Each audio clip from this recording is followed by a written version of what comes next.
वैकुंठ में भगवान का भजन नहीं होता।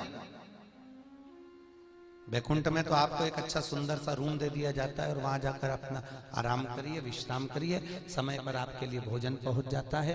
और जिस दिन आपका पुण्य समाप्त होता है उस दिन आपको धक्के मारकर वैकुंठ से वापस फेंक दिया जाता है।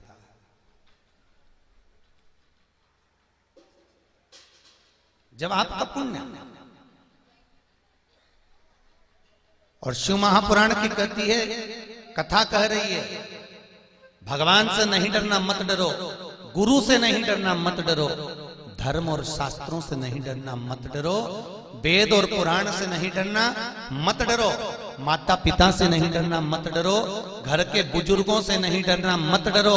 और शिव महापुराण की कथा कहती है अपने कर्म से जरूर डरना, क्योंकि कर्म का भोग तो परमात्मा को भी भोगना पड़ता है। क्योंकि कर्म एक ऐसा प्रखर है जिसका भोग मनुष्य को भोगना है।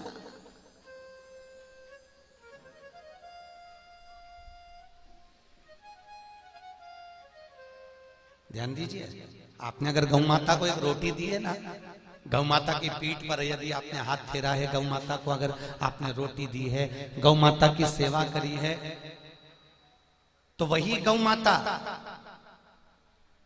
जन्म लेती है दूसरा और तुम्हारी बहू बनकर तुम्हारे घर में आकर तुम्हारी सेवा करती है। आपने अगर किसी की सेवा करी है, किसी की चाकरी करी है, किसी को आपने अगर कुछ सहानुभूति दी है, आपको एक एकादशी का महत्व सुनाया था। 26 एकादशी होती है। कितनी? 26। और उन 26 एकादशी का जब उद्यापन करते हैं अपन, तो उद्यापन के बाद में कथा आती है 26 एकादशी का महत्व। सुना है आप लोगों ने? 26 एकादशी का महत्व पंडित जी सुनाते हैं, ब्राह्मण सुनाता है कि एक नगर का राजा, जिसका इकलौता लड़का,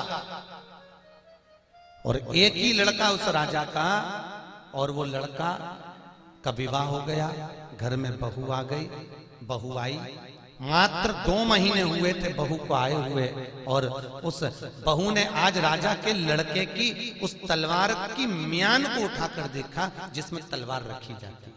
उस म्यान, कितनी सुंदर म्यान है, कितनी सुंदर म्यान है।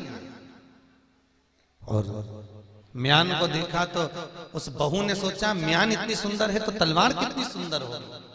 और उसी समय पर उस बहू ने तलवार को निकाला, उस म्यान में से निकालते से तलवार में इतनी तेज चमक थी कि तलवार हाथ से छूट गई, और छूटते ही जहां पर उसका पति सो रहा था उसके गले पर जाकर पति मर गया। पति मरा, पत्नी ने सोचा राजा का इकलौता लड़का और आज मेरे हाथ से अगर मर गया है तो मेरे को फांसी की सजा राजा दे देगा। क्या करा जाए? उसने पति के शव को उठाकर तुलसी के क्यारे के पीछे बगीचे में डाल दिया। तुलसी के क्यारे के पीछे बगीचे में पड़ा हुआ। सवेरे सवेरे पंडित जी आए तुलसी उतारने के लिए। थोड़ा से बक्से उनकी आवाज बढ़ाए। तुलसी उतारने के लिए जब पंडित जी आते हैं, उस बहू ने रोना चालू करा, और बहू बहुत रोई, चिल्ला चिल्ला के रोई, इस पंडित ने मेरे पति को मार दिया, इस पंडित ने मेरे पति को मार दिया। राजा के दूत आ गए और आकर उसको बंदी बना लिया। राजा भी आ गया, उसने अपने बेटे के शव को देखा, अंतिम संस्कार किया। अंतिम संस्कार कर कर आज राजा अपने सिंहासन पर बैठकर पंडित को दंड देने वाला है, और पंडित मना कर रहा है मैंने नहीं मारा, विश्वास करो मैं कभी चींटी को नहीं मारा, तो इसको क्यों मारूंगा? इससे मेरा संबंध क्या है मारने का? मैं क्यों मारूंगा?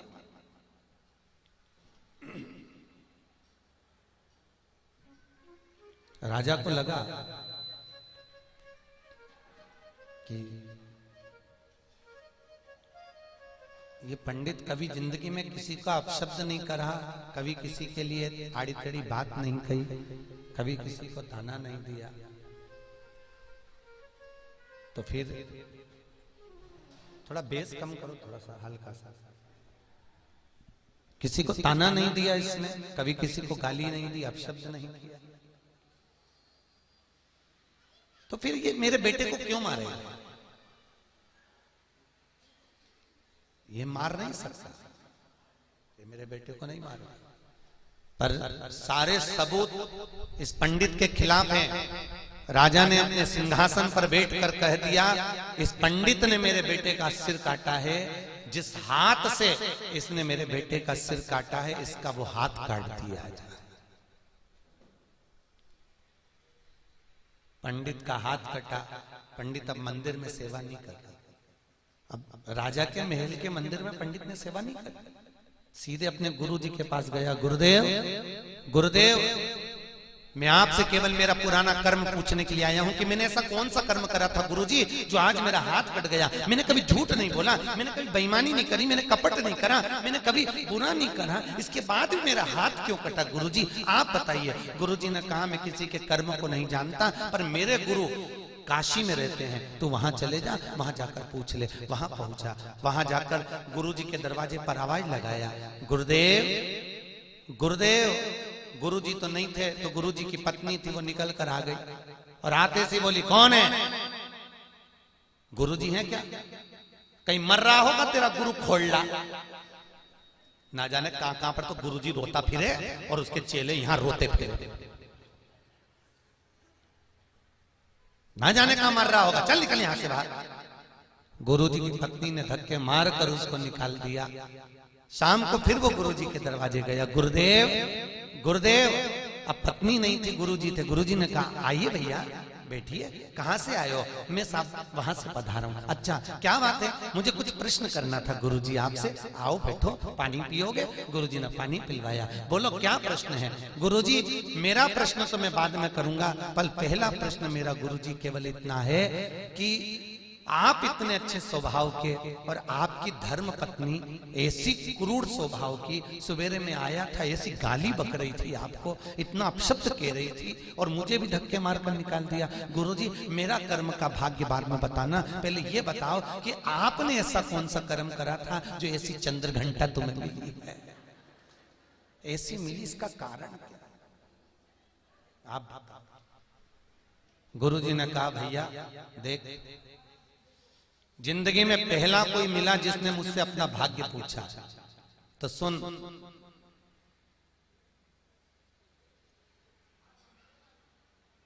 मैं एक कौवा था, गुरुजी बोल रहे, और ये मेरी धर्म पत्नी गधी थी। इसकी पीठ पर वजन ढो ढो के घाव हो गया था, एक फोड़ा हो गया था।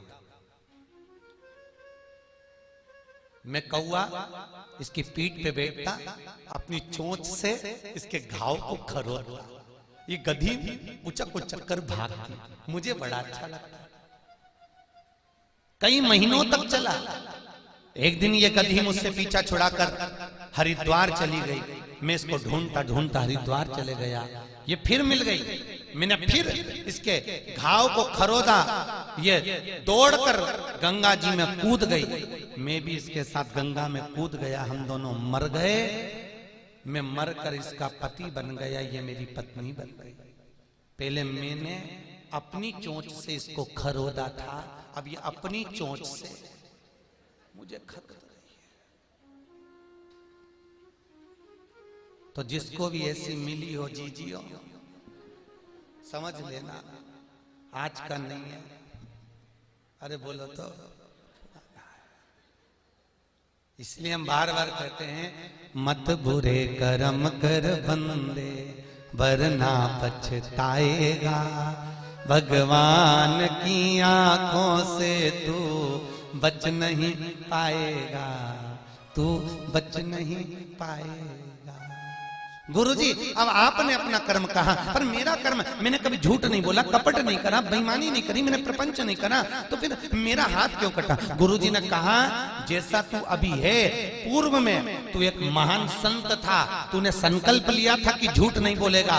एकांत में वन में बैठकर तू तप कर रहा था, वहीं से एक कसाई गाय को काटने जा रहा था, गाय उसके हाथ से छूट गई और वो भाग गई। इतने में कसाई ने आकर तुझसे पूछा, तूने गाय कहीं देखी है? तूने नियम लिया था कि सत्य बोलेगा, तो तूने इशारा कर दिया, गाय इधर गई है। और गाय उधर गई, कसाई गया, गाय को पकड़ कर लाया, उसने काट दिया।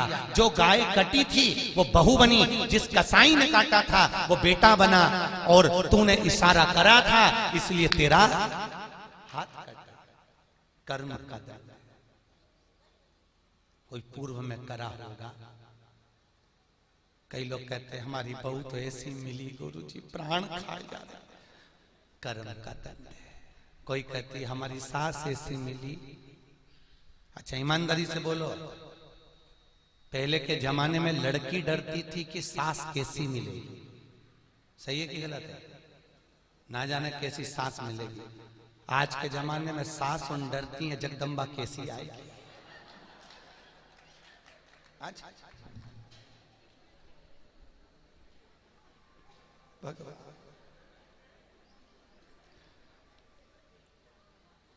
जितनी बहुवन बैठी हो, बुरा मत मान भरी जी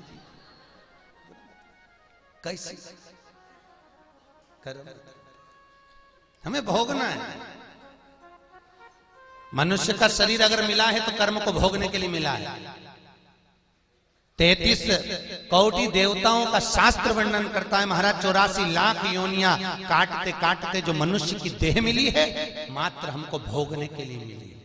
अगर आज भगवान ने धन दिया है, तुमने पूर्व में दिया तो तुमने उसका प्रयोग किया, इसलिए आज उसने खूब दिया। और अगर आज जो धन दिया उसका सदुपयोग नहीं करोगे तो दूसरी बार कटोरा लेकर बाहर निकलोगे।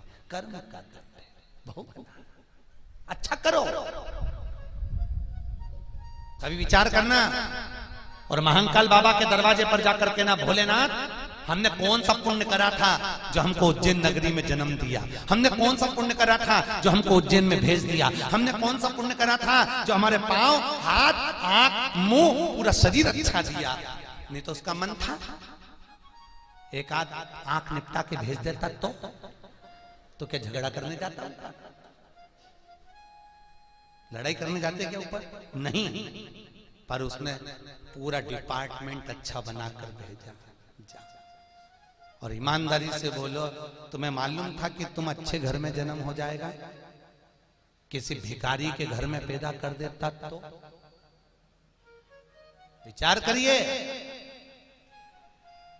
उसने देने में कमी नहीं रखी, पूरा शरीर अच्छा दिया, हाथ दिए, पांव दिया, मुख दिया, श्रवण शक्ति दी, नयन दिए, घर दिया, पति दिया, परिवार दिया, पुत्र दिया, सब कुछ दिया और अच्छे से अच्छा दिया। उसके बाद भी लोग संतुष्ट नहीं तो करे क्या? उसने देने में कमी नहीं रखी, उसने बहुत दिया है। देने में कमी नहीं, उसका तो हर पल हर घड़ी तुम्हें शुक्रिया अदा करना चाहिए। हर पल ये जायदाद दी है, ये औलाद दी है, ये जायदाद दी है, ये औलाद दी है। मुसीबत में हर वक्त इमदाद दी है, तेरा ही दिया मैंने खाया पिया है। बोलो तो, तेरा ही दिया मैंने खाया पिया है, तेरा शुक्रिया है, तेरा शुक्रिया है, मुझे मेरे मालिक बहुत कुछ दिया। जिसको दिया वो ताली बजाना। मुझे मेरे मालिक। और देने के बाद जो एहसान नहीं माने वो ताली मत बजाना। हाथ दिए, पांव दिया, मुख दिया, श्रवण शक्ति दी, सब कुछ दिया, घर परिवार कुटुंब कबीला सब दिया, उसने देने में कमी नहीं लगी। मुझे मेरे मालिक बहुत दे दिया है, मुझे मेरे मालिक बहुत दे दिया है, तेरा शुक्रिया है, तेरा शुक्रिया, तेरा शुक्रिया है, तेरा शुक्रिया। जायदाद दी है ये औलाद दी है, ये जायदाद दी है, ये औलाद दी है, जायदाद दी है ये औलाद दी है, ये जायदाद दी है, ये औलाद दी है। मुसीबत में हर वक्त इमदाद दी है, मुसीबत में हर वक्त इमदाद दी है, तेरा ही दिया मैंने खाया पिया है, तेरा ही दिया मैंने खाया पिया है, तेरा शुक्रिया, तेरा तेरा शुक्रिया है, तेरा शुक्रिया है। मुझे भोले बाबा बहुत दे दिया है, मुझे भोले बाबा हे महाकाल हे कैलाश, बहुत दे दिया है, तेरा शुक्रिया, तेरा शुक्रिया, तेरा शुक्रिया है, तेरा शुक्रिया। ये उसकी कृपा है, उसकी करुणा है, इसलिए हमको कुछ मिला है। अगर वो कृपा नहीं करता तो आज हम यहाँ बैठे नहीं होते। चलाकर यहाँ तक वही ला रहा है। कौन?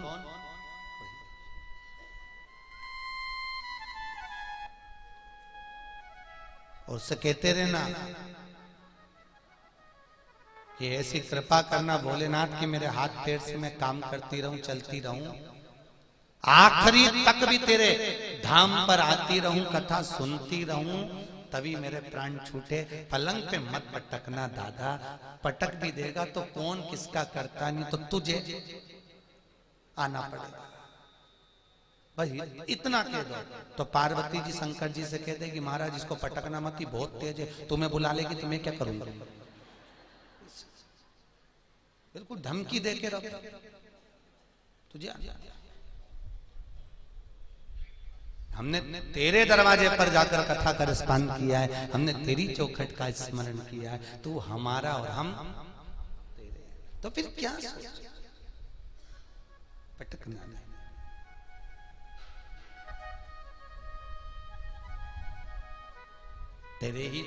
तेरे ही दिया मैंने खाया पिया है।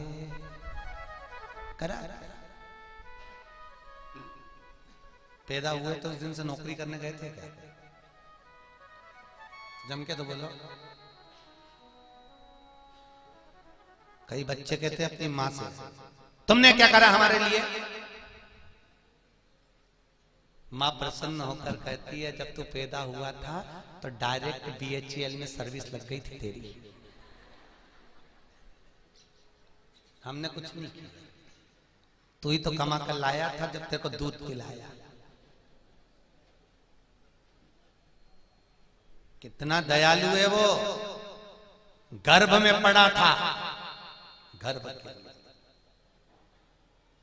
और गर्भ में पड़ा है, भगवान कह रहे हैं मेरा है, इसलिए गर्भ के अंदर भी पेट वही भर रहा है। जन्म लिया उससे पहले तेरे भोजन की व्यवस्था कर दी, मां के स्तनों में दूध दिया, और वो विश्वनाथ कहता है मरेगा तो भी चिंता मत करना, तेरे परिवार वाले तुझे कफन नहीं देंगे, लकड़ी नहीं देंगे, अग्नि नहीं देंगे। तो शंकर कहता है मैं आऊंगा, चिता भी मैं दूंगा, अग्नि भी मैं दूंगा, कफन भी मैं दूंगा। काहे की चिंता करता है और दिन भर टेंशन में बैठा रहता है? क्या हो गया, क्या हो गया, क्यों सोच? 100 रुपए देकर माताएं अपने बच्चे को भेजती है, जा सरफ की थैली लेकर आ, 25 रुपए की बच्चे, और एक काम कर 5 रुपए का बिस्कुट का पैकेट लिया। कितने हो गए? 30। बच्चा आएगा 100 रुपए का हिसाब लोगी कि नहीं लोगी? क्यों रे, कितने का है? मम्मी 25 की सरफ की थैली, 5 रुपए का बिस्कुट का बूटा, 70 का है, लो। एक माँ, एक पिता अपने बच्चे से 100 रुपए का हिसाब लेता है, तो वो भी तो जाने के बाद 100 साल का हिसाब लेगा कि नीचे जाके करा क्या था लीला बाई? मुंह से तो बोल, जब नीचे गई थी तो क्या करा? बचपन कहाँ गया, जवानी कहाँ गई, अधेड़ी कहाँ गई, बुढ़ापा कहाँ गया? कितनी श्वासें तुझको दी थी, हर श्वास में माँ के गर्भ से जब तू पैदा हुआ दोनों मुष्टिकाएं बंद थी और तूने प्रतिज्ञा करी थी मैं भजन करूंगा, भजन करूंगा, पर गर्भ से निकलते ही मैं तो भोजन करूंगा, भोजन करूंगा। फिर क्यों कर गया? पृथ्वी पर जाकर इतनी जल्दी बदल गया? भगवान भी कहेगा अब हिसाब दे। जरा सा इनकम टैक्स वाला आता है ना, एक मनुष्य वो तो कोई राक्षस है क्या? अरे बोले तो सही, वो इनकम टैक्स का ऑफिसर मनुष्य की राक्षस? मनुष्य ना है तो इंसान। वो जरा सी देर आकर खड़ा हो जाए तो लोगों के पसीने छूट जाए हिसाब देने में। जरा सोचो तो सही, एक इंसान को हिसाब देने में तुम्हारे पसीने छूट रहे हैं तो उसको कैसे हिसाब दोगे रे? उसको दोगे कैसे? वो भी पूछेगा आ, नीचे तुम गा रहे हो, आ बैठ मेरे पास तुझे देखता रहूं। ऊपर वो गाएगा आ बैठ मेरे पास तुझे नरक में फेंकता रहूं। बैठ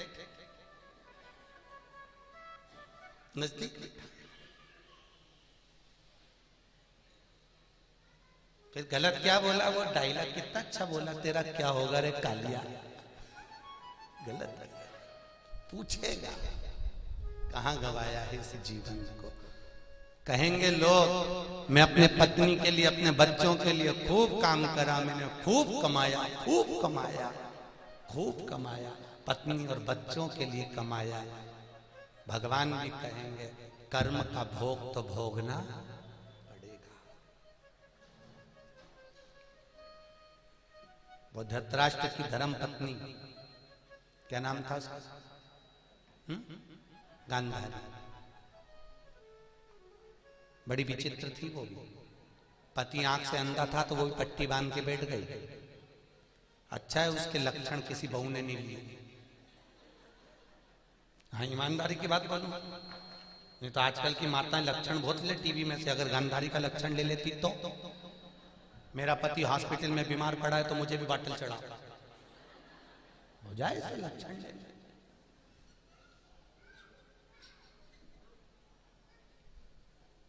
गांधारी के पद चिन्हों पे अगर इनका चले तो गांधारी पति को देखकर, पति नहीं देख सकता तो आंख बंद कर ली उसने भी, पट्टी बांध ली।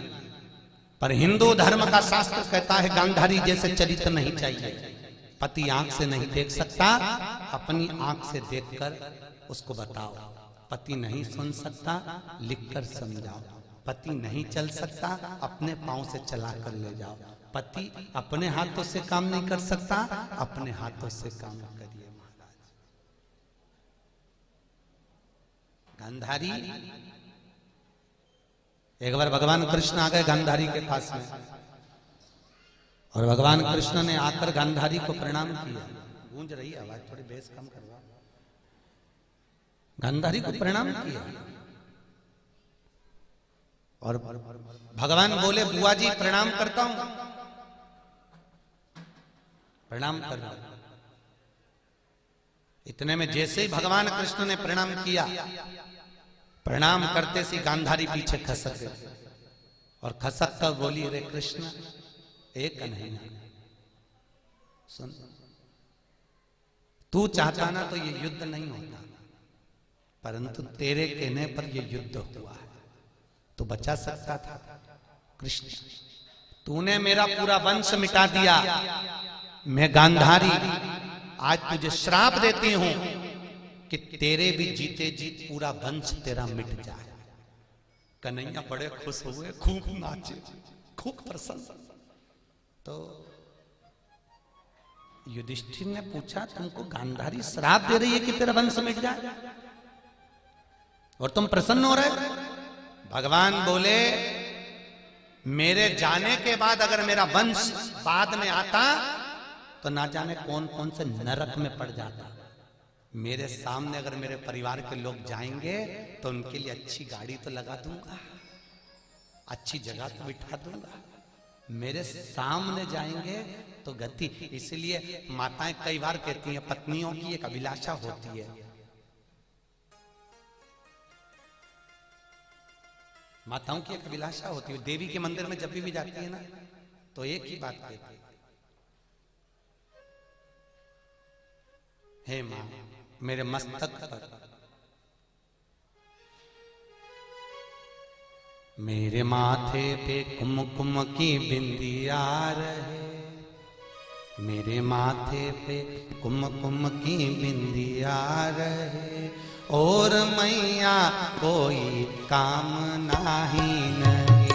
मेरे माथे पे कुमकुम की बिंदिया रहे, ये माताओं की अभिलाषा है। माथे पे कुमकुम की बिंदिया रहे, और मैया कोई काम नहीं नहीं, और मैया कोई काम नहीं, और मैया कोई काम नहीं नहीं। उनकी लंबी उम्र हो यही मांगती, उनकी लंबी उम्र हो यही मांगती, और मैया कोई काम नहीं, और मैया कोई काम नहीं नहीं। ओ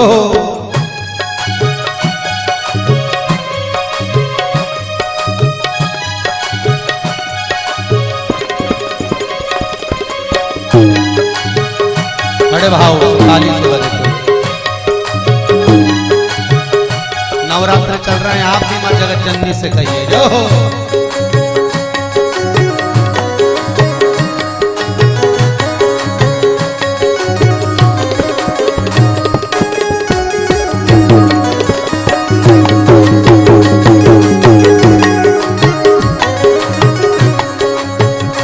मेरे पैरों में बजती पायलिया रहे, मेरे पैरों में बजती पायलिया रहे, मन के फूलों से सजती पैजनिया रहे, मन के फूलों से सजती पैजनिया रहे। मेरे पहलों में बजती पायलिया रहे, मन के फूलों से सजती पैजनिया रहे, मेरे हाथों में भर भर के चूड़ी रहे, मेरे हाथों में भर भर के चूड़ी रहे, और मैया कोई काम नहीं, और मैया कोई काम नहीं नहीं। मेरे माथे पे कुमकुम की बिंदिया रहे, मेरे माथे पे कुमकुम की बिंदिया रहे, और मैया कोई काम नहीं, और मैया कोई काम नहीं। ओहो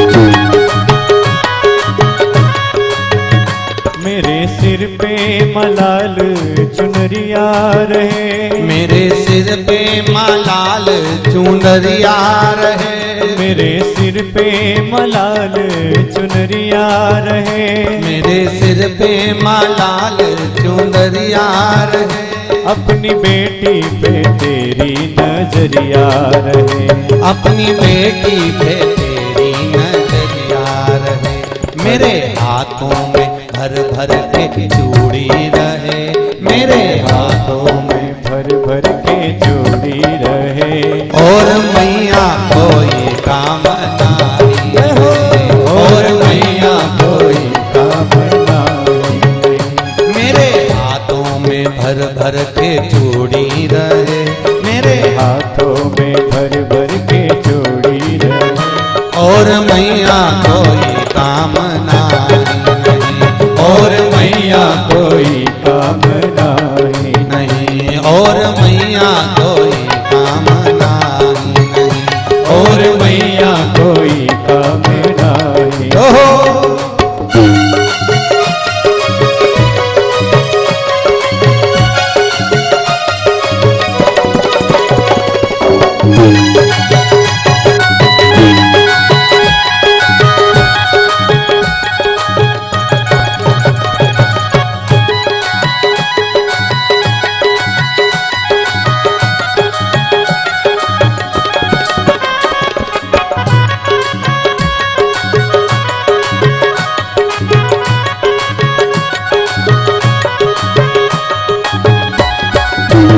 जय हो महाकाल राजा की जय हो।